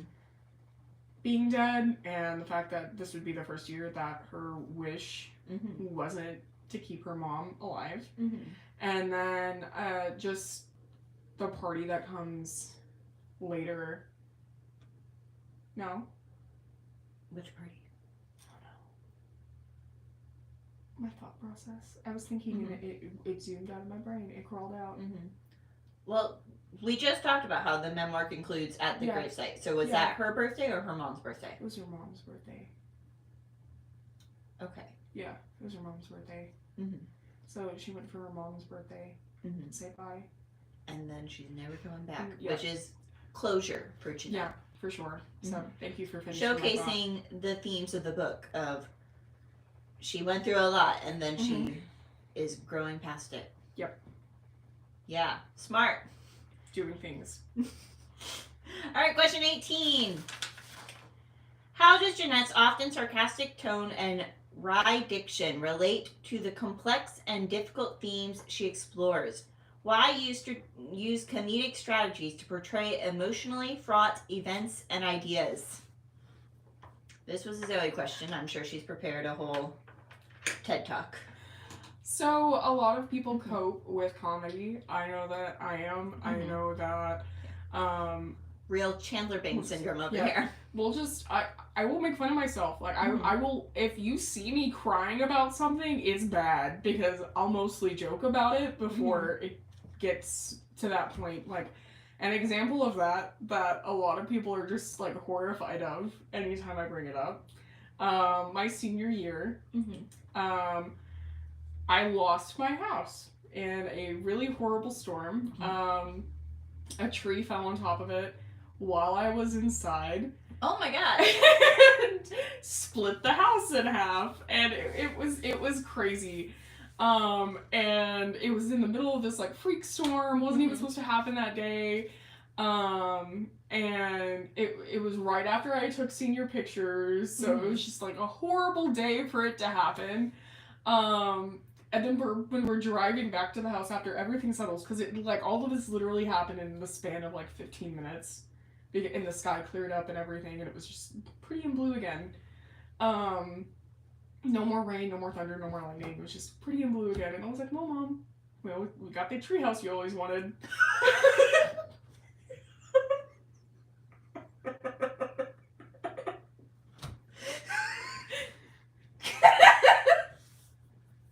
That is certainly one way to look at it, teenage Zoe. Yep. And she laughed too, but then she was like, "Okay, great." But yeah, there you go. That's an example. But a lot of people use comedy and humor to deal with lots of really hard things. Bo Burnham made a whole special about it. Because it's easier to detach if you're making a joke about it. And she certainly did that. She went through a lot of really, really hard things. And had to, I mean, she made her career off of being funny. Yeah. As well. So, I mean, it's just... I will say I was expecting the book to be funnier based off the, like, reviews and stuff. It's like, people are like, this book is hilarious, and I was reading it, and I'm just like, when do we get to the funny part? How is this funny? Yeah. It's like, which part's the funny part? Like, the part, I will admit that when she finds out that her dad, definitely, oh, she's talking about, yeah. Yes, it is. Good job being smart, Brie. When she's talking about how, her dad that she knew as her dad was telling her, "I'm not actually your dad." And then she's sitting there, they're all crying and all of that, and he's like, "You want to go see a movie?" It was like, whoa, what? Okay. It's okay. I know you just got your whole world turned upside down and you're crushed, but you want to go see Dune 2? Yeah. It's like, there were certain times where she'd, like, make a comment about something and be like, okay, that was funny. But it's just, like, I was expecting more comedy. Yeah. And it's just like, oh, no, it's a few off-the-cuff quips as we're surrounded by trauma. Yep.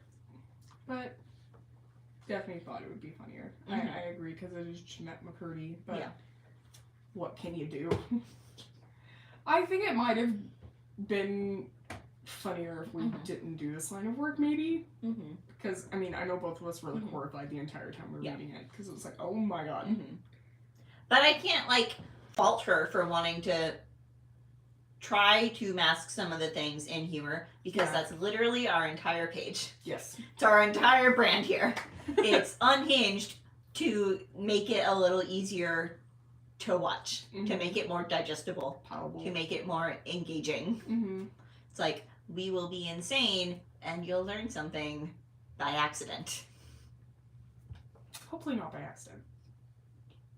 Hopefully intentionally. Yeah. But if so, by accident. What a happy accident we are. Come for the madness, stay for the education. Tori's been dealing with a lot of madness lately. All from YouTube over here. YouTube, and then TikTok the other day. Yeah, TikTok the other day, and like I was the Michael Jackson people. I feel like we talked about that with our last book though. Michael Jackson is held on such a pedestal that it's not, I don't think it is ever going to not be a thing that people are going to not defend him. Well, I haven't gone to look at that video that I stitched, but it looks like it was upwards of 90,000 likes the last time I looked at it. And the whole comment section was, I never believed them anyways, blah, blah, blah, blah. It's like denying all these victims. You'd rather believe a conspiracy theory. And if you haven't, we talked about this last time, like the documentary Leaving Neverland, you can see just how hurt those men were. And it was just so sad to watch that. Like, I rewatched that when we were doing that book, and it's just horrible what they had to go through. And then surviving R. Kelly, because a lot of people were like, oh no, R. Kelly didn't do it, and blah blah blah blah blah. And you watch Surviving R. Kelly and you see just how like hurt by what he did that these different women are. And now, like, I'm sure we're gonna see it with P. Diddy. I'm sure, because he got arrested, got his house raided. Like, have you read any of the court documents? No, I've seen a few headlines, but I was busy working when like all of it dropped, and then I got distracted and forgot to look at it. The court documents are literally insane. They talk about how him and J-Lo shot up a club and like all of that, and like it got this other guy arrested for it, and how he's tied in with Epstein, and just how all these underage girls were involved. And it's probably going to be the exact same thing that happened with R. Kelly, where people are going to be like, no, not P. Diddy, no, Diddy didn't do it, free Diddy. But I don't know. I mean, hopefully we got R. Kelly jailed.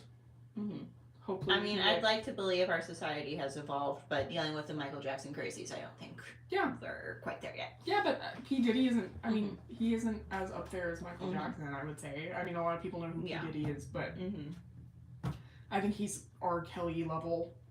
So hopefully that does happen, but I don't know.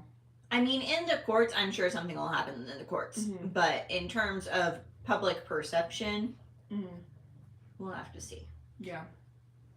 I want to see what Jennifer Lopez is going to say, because I'm like... Jennifer Lopez is insane. Yeah, she is insane. So, she'll either be adamantly against it to the craziest extremes, or adamantly protect him to the craziest extremes, and poor Ben Affleck will be like, I guess I need to go do 10,000 more Dunkin' Donuts commercials. Because we're never going to work again. Have you seen those, it's those pictures of him carrying all the Dunkin' bags, and it's like, sir, there's no way you can love Dunkin' that much. And it's always like, him with just stacks of them, and he's just like, always with his Dunkin' Donuts. The brandiest brand ambassador. But, yeah, just, we'll see with the P. Diddy stuff. We'll have to go on here and probably talk I need about to it look into it. So I can talk about it. Because I did think when the news broke, I was like, oh, I need to look at this and talk about it. And then got distracted because ADHD. It happens. But I'm sure we'll get to it eventually. But the document that I read was just one of many. Because a lot of people are going after him. And then they're also going after the studios that produced with him and like all of that. So it was just like, oh, okay. This is going to be a wild ride. Yeah. All right, last question. Thank goodness we've got 25 minutes left, because this is one we'll probably have the most to say about. All right, question, the last one. What other child stars can you think of that you know have had a hard time during their teen years and even in their adulthood? What do you think these stars have in common? What do you think this means in terms of what needs to change in regards to child actors in the entertainment industry? So many. There are so many child actors, and it's not just from Nickelodeon. Let me preface that. It is child actors throughout the industry. There's Disney actors, there's like Hollywood actors, and what I cannot think of the guy's name. He was in Bad Boys. He was the vampire movie with crap. He was in Friday the 13th. Shoot, Corey. Oh my god, I wish I could grab my phone right now, but it was one of the Coreys, and there were two of them, and the one ended up committing suicide, and then because of everything that happened with him, and he was like super young, and this other one is still around, and he's advocating for change in Hollywood and everything. I can't remember his name. I think Corey Elfman was the one who killed himself. I can't remember. But like, the one that committed suicide, he was one of the people who had to deal with Charlie Sheen, because Charlie Sheen got accused of a bunch of stuff, and like he said that Charlie Sheen had done some things to him. So, and that I wanted to bring that up. I hate that I cannot remember that person's last name at the moment. But it's not just females in the entertainment industry, and like Quiet on Set that showed that too with Drake Bell. But Drake Bell is another one, and Drake Bell, the guy, like there's so much just with what happened there. Come back. Okay, I think it's back. Maybe. Are you back? Okay. Alright, we're just gonna keep talking. They're like, this is getting too scandalous. You're talking about things. Amanda Bynes. Lindsay Lohan. I mean, Miley Hilary Duff Cyrus. didn't go as crazy. No. Miley Cyrus went crazy. I think arguably Ariana Grande. Like, she's kind of gone crazy later.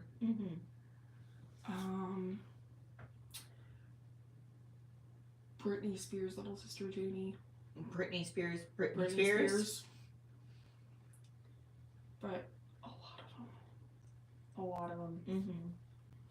What do you think these stars have in common, Zoe? Well, I think just abuse in the industry, one way or the other. Maybe they weren't sexually abused like we sadly see with a lot of child actors.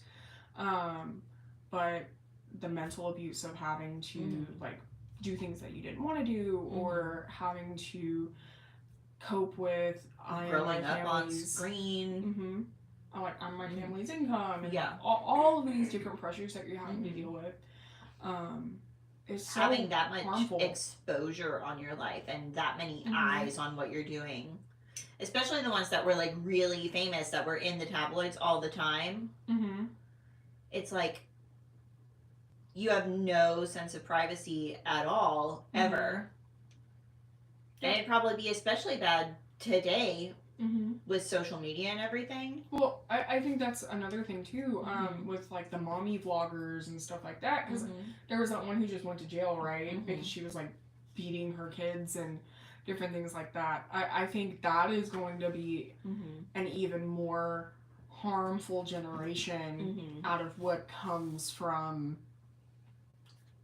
the generation of like having all of this technology. I mean, we're live streaming to you right now, but like we see that with these people who are putting their families online, putting their kids' faces online, and it is arguably so much more dangerous to put your child online than it used to be. And like I think it was probably a lot easier to get to the dark web than it is now, because like you would just like click on something, but you do have like safety measures and stuff like that that we did not have back in the day. But I wonder if that's what's going on with Atkins. Yeah, Since Homeland Security's involved. Yeah, I have no idea. Dark Yeah, web. I know so bad. Scandal going on. Emo Homeland Security. I need to know. Yeah. If any of you know what's happening with Atkins School District in Arkansas, we want the tea. Please. Don't leave the secrets. But there are so many safety nets for a lot of people, but then there's also like, even if you do have this safety net, I mean, somebody could technically like take a picture of me and Tori right now and be like, dark web, here you go. Mm-hmm. And that's a lot easier to do.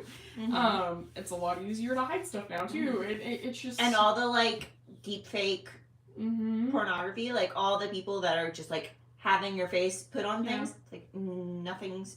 Don't do it. Stopping people from taking our faces. Yeah. Because we're putting it online every day. But think about it. I will find you.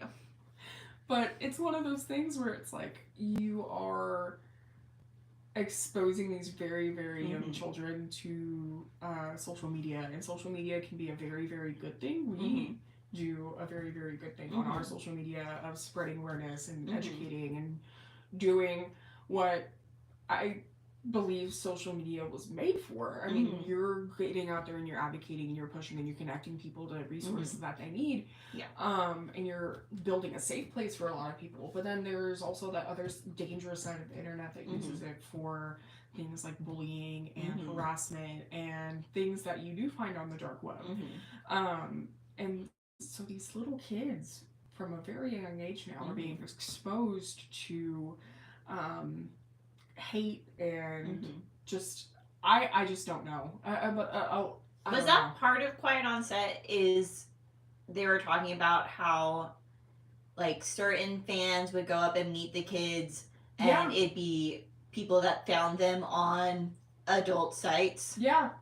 Okay, I can't remember if that was part of the show or if I saw a TikTok about that. No, it would be because it's my entire feed. And it was just like, ew, what are you doing? And and just with Quiet on Set too, like what safety measures were not put in place? Like you were actively putting kids in a situation. Why are you not doing background checks on these people? And like, yes, background checks do not pick up, oh, this person has some markers of being a pedophile. Yeah, but Drake Bell's abuser was working on children's shows after he got out of prison. Yeah, he went to Disney, didn't he? He started working for Disney, which like, what is going on over at Disney where they were like, oh yeah, that's okay. Yeah. Did we run any sort of background checks here? How are all the people on these sets not required to be mandated reporters? Which, that's a whole other thing too. With Disney, like, that was such a big case because of what was going on and then all of these different celebrities who were coming forward. And it, like, they talked about some of the celebrities that came forward for that guy. They talked about a few of them were people from Boy Meets World, so it sounds like he was working at Disney before he started on Nickelodeon. Yeah. And it was just like, oh my god, what are y'all doing? Tying yourself, but like people do that all the time with celebrities. I'm sure we're going to see that with P. Diddy, and we saw it with R. Kelly, and we saw it with Michael Jackson, and it's just, I don't know. Okay, so in terms of actionable items, as two people who don't work in the entertainment industry, what do you think needs to change in regards to child actors in the entertainment industry? Do you want to be like, no people under 18 doing television, or more people, like there needs to be better safeguards, or... I mean, I think there needs to be better safeguards. I think anybody you have working with children needs to have an extensive background check done. I think that you need to be making sure that people are mandated reporters and that you are enforcing that mandated reporter rule, and it's not out, oh no, you can't say that. Because I mean, even so, if which this would never happen because me and Tori are very much good advocates, but if I was like, oh, hey, Sophia ran over a kid with a Band-Aid, Tori. Wonderful example. And the police didn't know about it? The police didn't know about it. I need to tell Child Protective Services. Me and Sophia just threw the kid back in the van. We put a Band-Aid on it. It's okay. But, like, we did hit a kid with a van. So, yeah. Isn't that funny? And Tori would say... We need to call 911 now. And then she would probably... tie you to the chair so you don't run away. Or hit me with the van. And then she would probably call DHS or CPS. Well, if you're calling the police, then the police are getting involved. Yeah. Then you don't have to call CPS separately. Yeah, they would get CPS eventually, hopefully. Yeah. Hopefully. Yeah. So you're not their parent, though, so I wouldn't be calling about you. No. That wasn't a good example. Yeah, you lost it a little bit with I hit a child with a van. Sophia hit her child with the van. I have a child. Congratulations, Carter. Surprise! It's fine. So if Sophia hit her child with the van, Again, that's a 911 one, not a CPS one. she kept hitting the van. You need to take the vehicle out of it. Sophia is hitting her child. Yeah. Then we call CPS. That's why she doesn't. Some of the marks don't show up because I accidentally ran them over. Gosh. No. You can explain away hitting them with the car.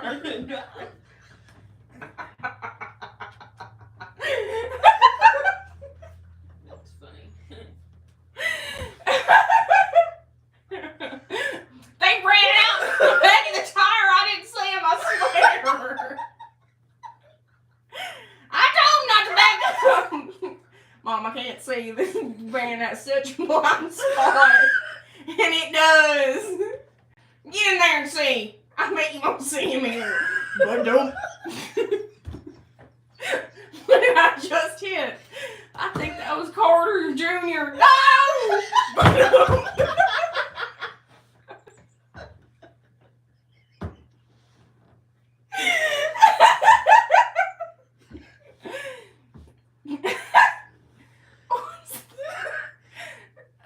I'm glad my mom died by Jeanette McCurdy, but hitting with the van is not a part of the book. The people from Oregon are gonna be so confused if they get just hop into the Sophia, your van driver, hit her child Carter Jr. with the van? She did. Let's call She's CPS. denied it right now. But, okay, a better example. Sophia hit Carter Jr. with her hand and told me about it. And I was like, I work with Sophia. She's really nice here. She's great with the kids here. And I told Tori about it. She can't be like, shh, no. I have to report it. Mm-hmm. And I'd have to report it because you told me about it. Yeah. But I guess if me and Sophia hit a kid with the van, we'll be calling 911 and not CPS, even though it's our continued use of our preferred use. I mean, you of can use. call CPS if you want, but if you've already called 911, I feel like that's gonna take precedence. And the bad thing is, I'm not even exaggerating on how that bump in the seat would look in that van. It'd be Have you hit a lot of people with the van, Zoe? No. Do I need to call CPS? I can't. Fifth Amendment. But no, Sophia has been in the van with me. Uh-huh. I'm not incriminating us here. We didn't commit a crime. You've But- run over no children. Fifth Amendment. Don't say that on the internet, Zoe. You're gonna get us arrested. I'm kidding. Or Just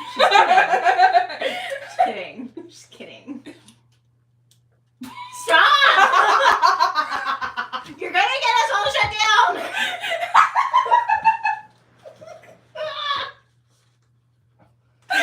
I'm kidding. But no, Sophia and I, where were we? We were taking a client somewhere, and there was these train tracks and the bump just came out of nowhere, and it was like, Oh, like out of nowhere. And that client, was she asleep in the back? Yes. And she just goes.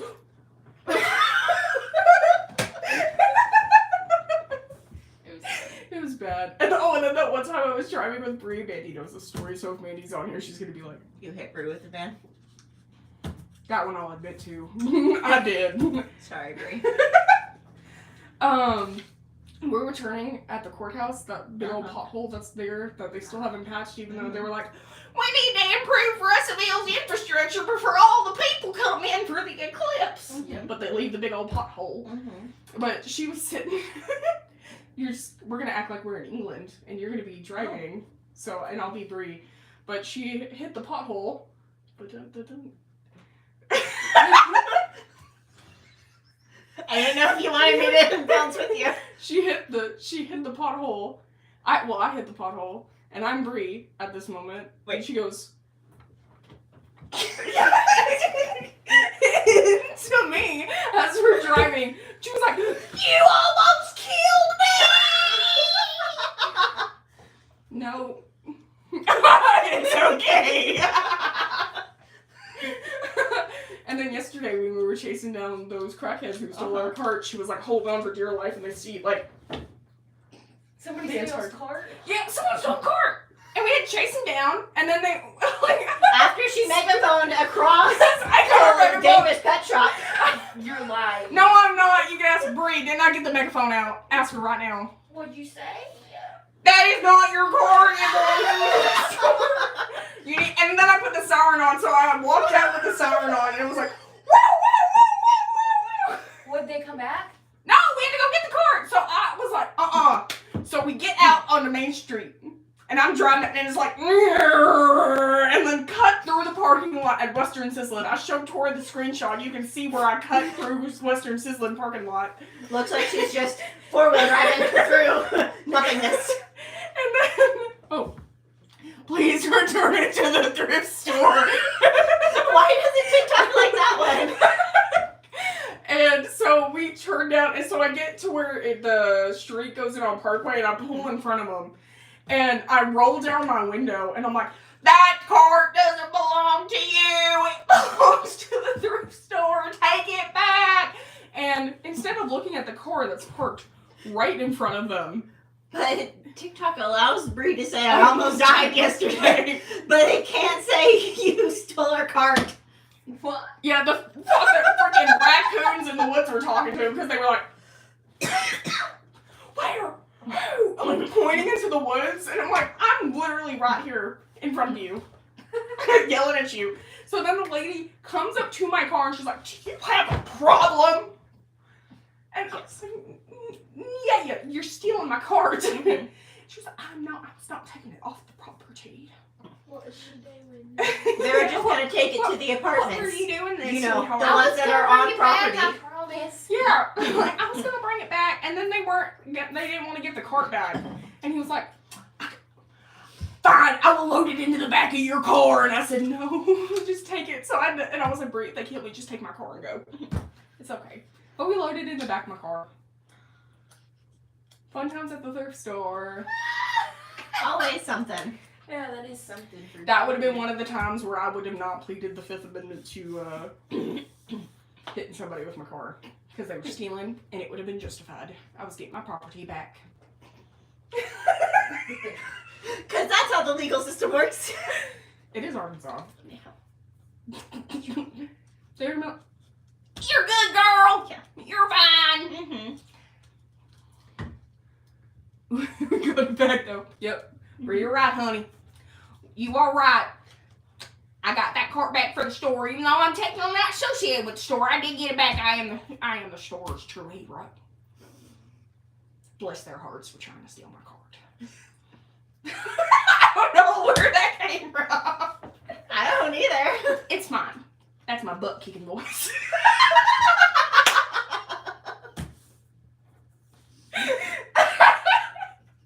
It got real southern. Clearly, I mean, all I need is a pair of cowboy boots and a 10-gallon hat, and then I'll be ready to be the outlaw of town. Thought you were bringing justice to the town. Why are you the outlaw?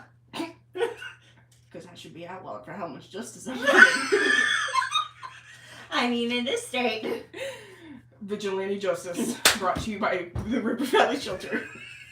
That's right, Mama. Hell yeah, it is. Woo! I'm gonna bring justice, and I will do it. Praise America. Yeah. Roll Tide. Can't say that, remember? TikTok doesn't like it. Hell yeah. Woo. Tori's like, what in the hell? It's fine. I am a liberal, by the way. I'm gonna put that in there just for.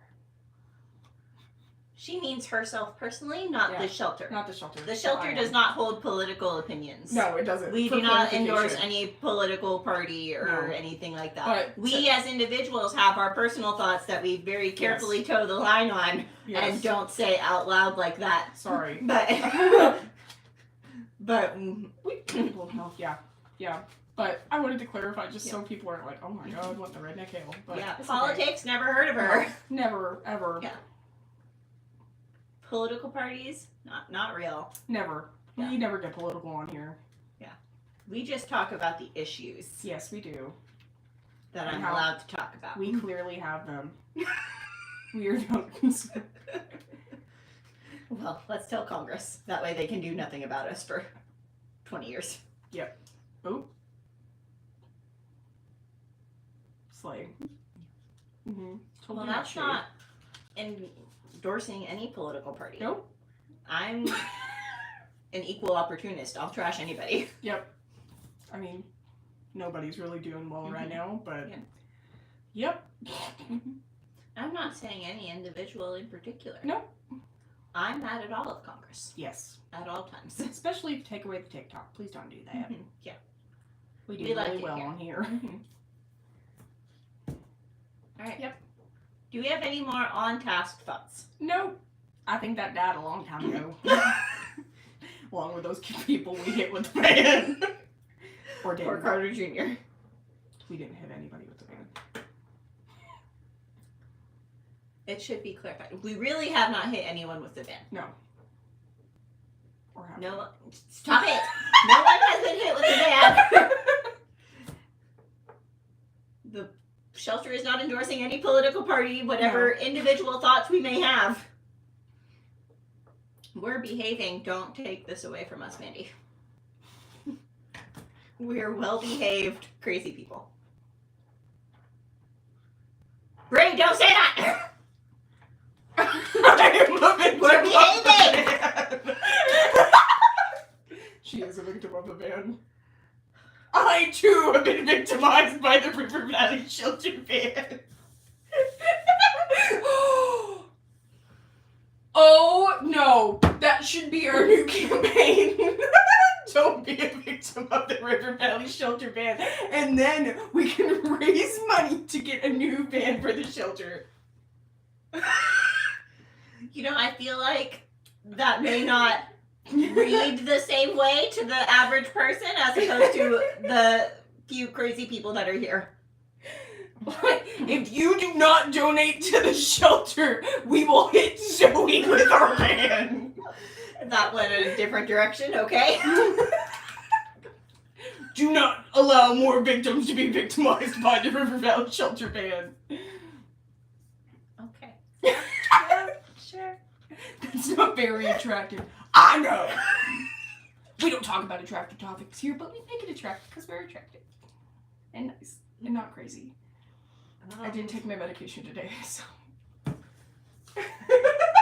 I definitely It's like, believe you. I do not believe. I'm sure you're fully medicated now. Channing Tatum is attractive. That's Bree's type. And George Strait. Okay. Okay. her be okay. Okay.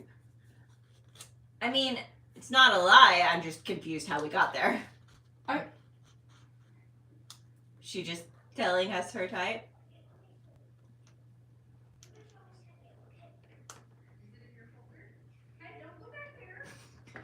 You mean Taeyong too?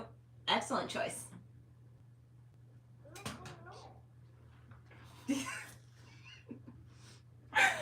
Today, I'm gonna call her out real quick. Because I guess you guys follow each other on TikTok now. Mm-hmm. And she was like, I get so many reposts from Tory, and it's all K-pop. Look at her. And she's like, she loves it. She's It's a all BTS K-pop. fan now. It's all K-pop.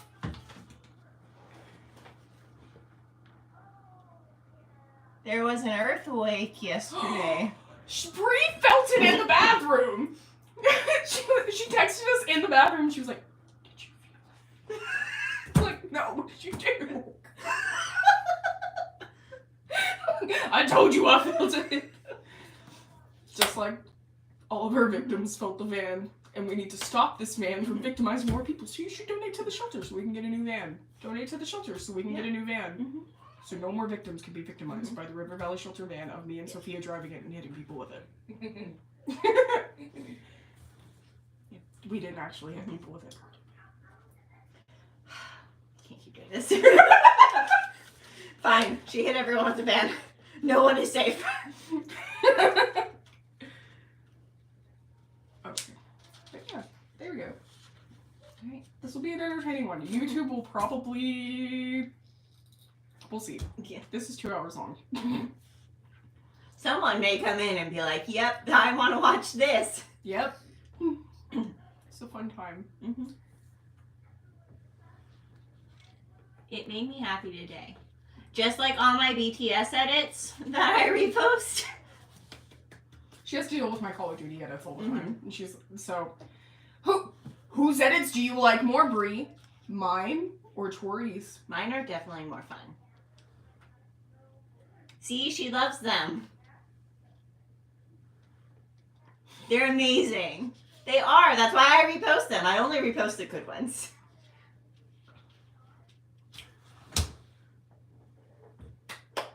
They win. Thank you, Brie. It's okay. It's okay. It's okay. It's fine. I mean, it's a whole business, Zoe. It's the entertainment industry. It's okay. It's just... I like a lot of your reposts. I know. Ghost Daddy, though. Yep. Yep. Ghost is... Just gets... But... Yeah. I'm not going to talk... I did order some buttons today that were Ghost. That they're going to go on my desk. I'm going to have to hide them. I have a... Why do you have to hide them? Are they inappropriate? What are you trying to bring to work, Zoe? No, I just like... So Ghost, I have a little action figure of Ghost and he's hiding in a plant in my office. So he's like doing reconnaissance and it's so bad. But, You mean hiding that way? Yeah. But these other two is, I'm ordering Ghost and Soap. And Soap is a little, he's Did I know there was a person named Soap? I think so. I talk about Ghost and John Price more though. Oh, okay. Yeah. But Brie definitely gets to hear about all of them to the point where she's extremely tired of it. She took my phone and then she's like, I know what I need to do. I need to go watch K-pop. I need to get a break from Zoe posting really sad crap about Call of Duty men. Let me go watch Tori's really happy stuff about K-pop. Let me watch all these unhinged people. Because we don't get enough of that from this page. She said exactly. Yeah. It happens. It's fine. YouTube hasn't been exposed to my Call of Duty obsession. Hello. Tori's also obsessed with K-pop, so get ready. Yeah. If you haven't been exposed You'll learn your lesson soon enough. I did one video that I posted that it was the one talking about donations. And it had the 17 song on it. And YouTube got very excited. They're like, 17? Love it! It's like, yes! Found my people. She's singing Who You Know. Okay. It's fine. Oh, is that because a lot of my edits right now are of John Price, because in the video game, he takes his whiskey neat. He takes his whiskey neat. He's a man's man. That is the impression I get from Hosier.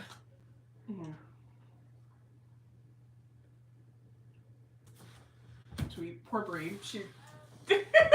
Okay. We have a book for next month. Back on track. Because I'm the one who derailed this. I'm the one who's going to get it back on the rails. Do you remember what it's called? Speak. By Lori Hulse Anderson. Yo! Because me and Tori talked about it, and I was like, we picked a really expensive book for a lot of people this month, and I was like, Speak has been out forever. You can find it pretty much anywhere. So we are going to be doing Speak next month. It is a very, very good book. Have you read it before? Mm-mm. Okay.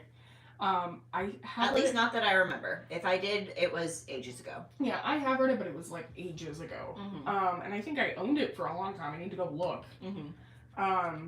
And I have not looked at my Kindle because of everything going on to like see how much it is. Yeah, I need to go buy it. I haven't bought it yet. I was focused on remembering everything from this book because so much happens all the time. Well, did I buy juice? Did you buy juice? I don't know. They said Maybe since you said that you were getting stuff for Robbie, maybe they are already out of everything and they're like, instead of potatoes, you want juice. Potato juice. It's like, this is your replacement for potatoes. They'll fine. accomplish the same things. Yeah, it's okay. Poor Robbie. He'd probably survive on potatoes if I let him. That and pizza rolls. Well, too bad the potatoes are juice now. It's fine. But yeah, we're gonna be reading that. Hopefully that won't be as unhinged. I think we'll find our ways to do it. There might be less Nickelodeon. I would hope so. In that book. But yeah. I don't know if we'll do a special thing. I think if we do, we're trying to work out just different things we could do online. I know we talked about like doing just like little things here and there. What were we talking about? Like on the YouTube. Talking about jump. But